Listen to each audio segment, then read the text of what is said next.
নিজ ব্যবসা প্রতিষ্ঠানের কর্মচারীদের নামে নিজের মালিকানাধীন ইউনাইটেড কমার্শিয়াল ব্যাংক থেকে 15 কোটি টাকা আত্মসাতের অভিযোগে সাবেক ভূমিমন্ত্রী সাইফুজ্জামান চৌধুরী জাবেদ সহ 28 জনের বিরুদ্ধে মামলা করেছে দুর্নীতি দমন কমিশন দুদক। বৃহস্পতিবার সকালে দুর্নীতি দমন কমিশনের প্রধান কার্যালয়ের সহকারী পরিচালক মোহাম্মদ মাইনুদ্দিন সংস্থার চট্টগ্রাম জেলা সমন্বিত কার্যালয় 1-এ মামলাটি করেন।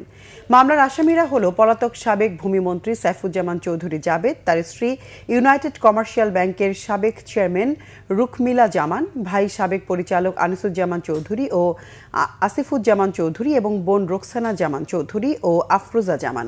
বেশ কয়েকজন কর্মকর্তা ছাড়াও সাবেক ভূমিমন্ত্রীর পারিবারিক ব্যবসা প্রতিষ্ঠান আরামিড গ্রুপের কর্মকর্তা মোহাম্মদ মিসাবাহুল আলম, আব্দুল আজিজ এবং শাহরিয়ার হোসেনকে মামলায় আসামি করা হয়েছে।